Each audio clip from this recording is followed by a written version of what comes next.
Welcome, ladies and gentlemen, to the Everything Plus Horror Show. It's the show where we talk about everything, some things, kind of, whatever I feel like, plus, well, you know. And hey, if you want to hear my opinions about all these everythings plus horror when I'm not doing this show, you can follow me on Twitter at LJustStrokeFear. That's at Lance D Fear.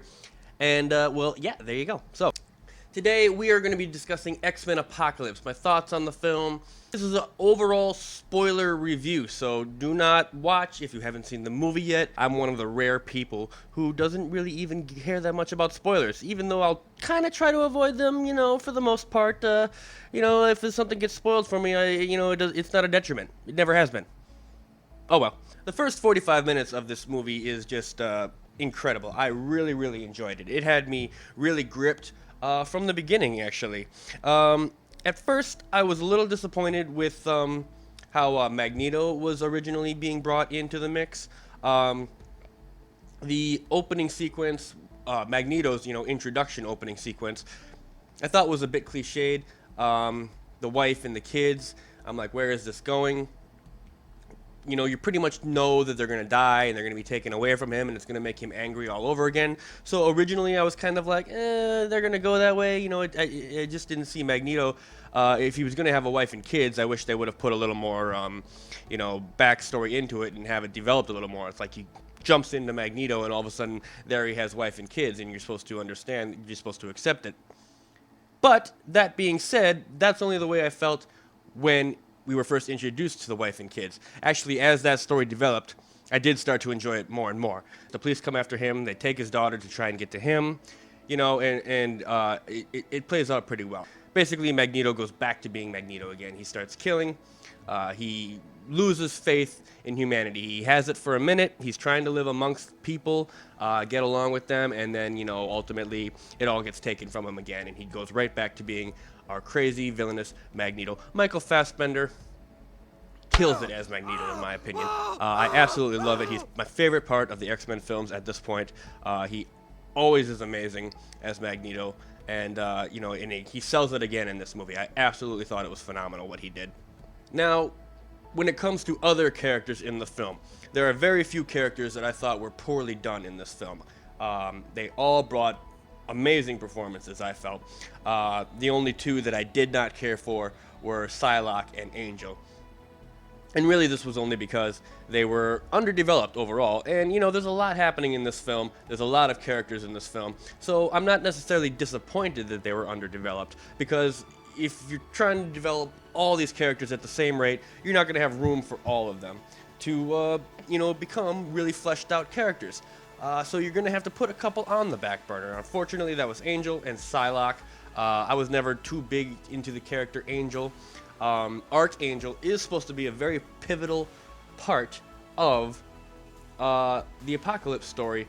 And, that kind of got glossed over. It kind of got brushed over a little bit. And that was a little disappointing. But at the same time, I thought everyone really did an amazing job as their characters. I thought they were all really well done. I particularly liked Storm as well.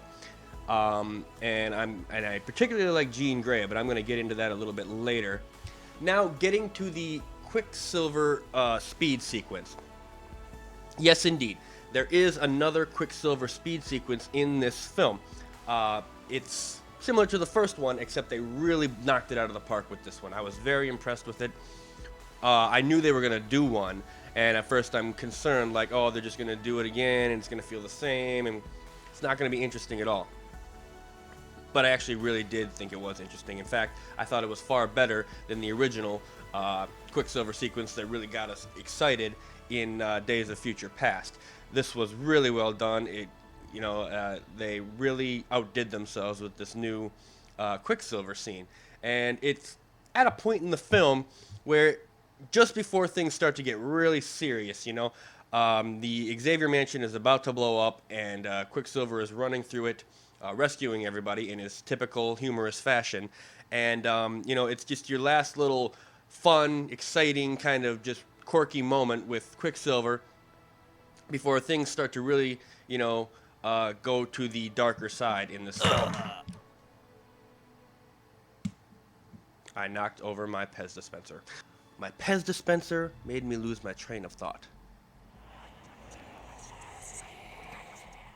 So yeah, after the explosion sequence, when Quicksilver saves everybody, you realize, oh, the mansion is destroyed, and indeed, Mystique is exposed as her mutant self to everybody. I mean, all the other mutants at the school. A common theme in this film is after the events of Days of Future Past, Mystique is recognized as a hero amongst mutants.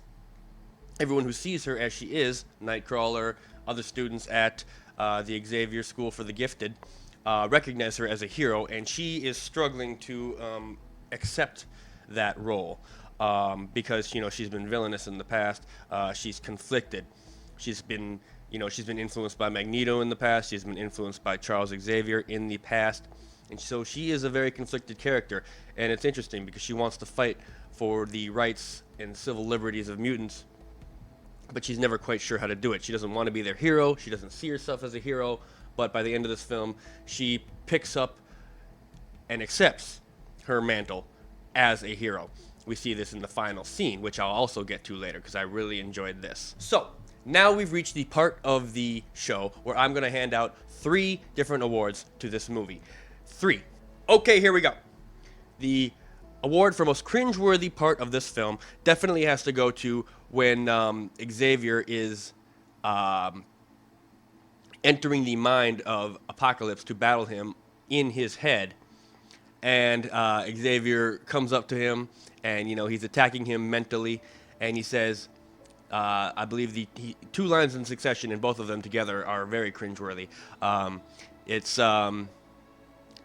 welcome to my world, and you're in my house now. He says both of those things to Apocalypse as he's punching them. This all-powerful mutant being, you're in my house now. It totally took me out of the severity of the moment. Like Professor Xavier talking smack, I did not enjoy that at all. He's smarter than that. Award number 2 goes to the most unnecessary scene in this film. This is not necessarily a bad scene, but the most unnecessary scene in this film is the Wolverine Weapon X sequence. It was teased in the final trailer of this movie, and I'm not going to get into, whether or not that was a good or a bad thing that it was teased. Some people get really uptight about when, a trailer spoils films, spoils aspects of films. You should have kept that as a surprise for the movie. This scene was unnecessary. It could have been not in the film, and it wouldn't have had any bearing on whether or not the film was good. The Weapon X facility, and going on a rampage and killing a bunch of guards. Just before he escapes, Jean Grey uses her telepathy to give him some of his memories back, and it calms him, it soothes him, before he goes running out into the frozen wilderness. It was a good sequence, but again, it did not have any bearing on the film whatsoever. It was completely unnecessary. Wolverine doesn't help them reach their goals.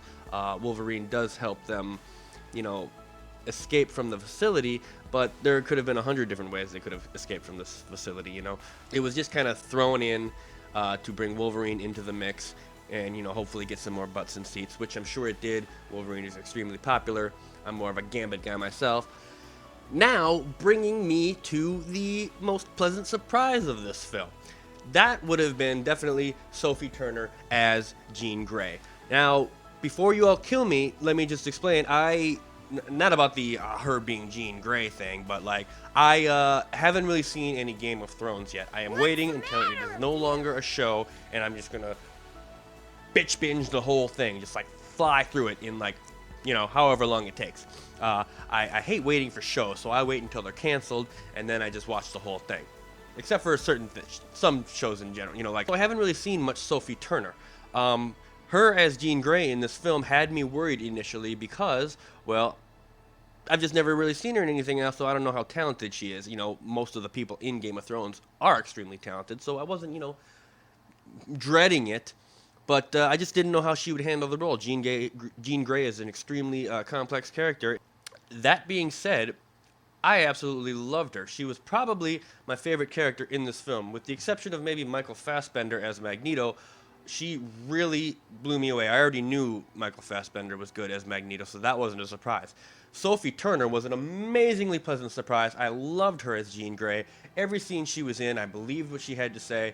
I believed that she had the emotions that she had. When she struggled with her powers, when she had her nightmares, I really felt for her. And then at the end, during the final battle with Apocalypse, she blew me away. There's a scene where she enters into the mental battle between Apocalypse and Xavier, and Xavier is yelling at her to unleash her power, to let go and not be afraid to, embrace her abilities. Just Phoenix fire flying everywhere, and she just like pretty much kicks Apocalypse's ass, along with everybody else's help. That was definitely the most pleasant surprise of this film. Sophie Turner's portrayal of Jean Grey. Top notch! Getting to the best aspect of this movie was the ending of this film. I loved, actually. The endings of the X-Men movie, in my opinion, for the most part, not always, were kind of disappointing and a bit of a letdown. Even the end of Deadpool was a bit of a letdown for me, to tell you the truth, where it's just like, oh, he saved the girl and now she's in love with him and it's all good and everybody's happy. It just kind of, was just a little too cliched, even in the movie Deadpool, which was popular and amazing because it broke all the rules of superhero movies that we've had established thus far, and it did something completely different. But then the end of it is just kind of, oh, he saved the girl and she's still in love with him, and everybody's happy still. So the endings of X-Men movies I haven't always been impressed with. In fact, for the most part, I don't like them. The ending of Apocalypse I absolutely loved. It was the best aspect of the film for me. All the mutants coming together to defeat Apocalypse was really well done, and it had me gripped. I was just like, yeah! It made me feel like a kid again, and that's what I wanted. That's what I loved about this movie. And then after that, the final scene I enjoyed very much too. Mystique is kind of taking over as a leader of the X-Men. Scott Summers isn't leader yet. He's still pretty young. Mystique is kind of running the show, it seems like. You've got Xavier outside the danger room. The door's closing on him. He's got the iconic bald head now all of a sudden, looking just like Xavier. Looking great, and then they're in the danger room, and the doors open up, and all the Sentinels step out, and they're just going to do all their training. And it was just, it had me so... oh my god, it was great. Everything leading up to the final credits in this film was just a really nice, pleasing experience, and I thought it was fantastic. And then, of course, I can't finish this review without, of course, discussing the post-credits scene. What we have is, we go back to the Weapon X compound. We have a scientist, or some sort of businessman, walking through, glasses, briefcase, steals a vial of what is presumed to be Wolverine's blood, puts it in a briefcase. It says Essex Corp. This is, of course, a reference to Mr. Sinister. This is his company. Odds are we're definitely going to get Mr. Sinister as the villain in the next X-Men film. Supposedly that one's going to be taking place in the 90s, which is really exciting. I really hope they draw a lot of influence from the 90s cartoons for this one, because that would be just amazing.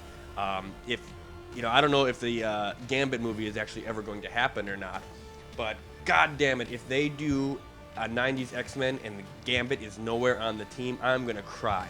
Because Gambit was my favorite character. He was my favorite X-Men in the 90s. And so, yeah, I really hope he makes an appearance. Whether that's Channing Tatum. Is his name Tatum? Channing Tatum. Channing Tatum. Whether or not he ends up being Gambit is, we'll see. But I really want them to try and get him included somehow, however they need to cast him. I hope it's a good casting, but get Gambit in there. That would just make my dream come true. I would really like to see Gambit in a 90s X-Men film. That would be great. Well, now that's it. Tell me what you guys think. Did you enjoy this movie? Did you not enjoy this movie? I gave it an 8.5 out of 10. That's a pretty good score. Am I way off base with that? Did you think this movie sucked? Let me know in the comments down below. Well, and again, thank you for tuning into the show, everybody. I'm going to be doing a lot more of these in the future, so please stay tuned. Come back and check me out. Follow me on Twitter. And, hey, everybody, stay horrible.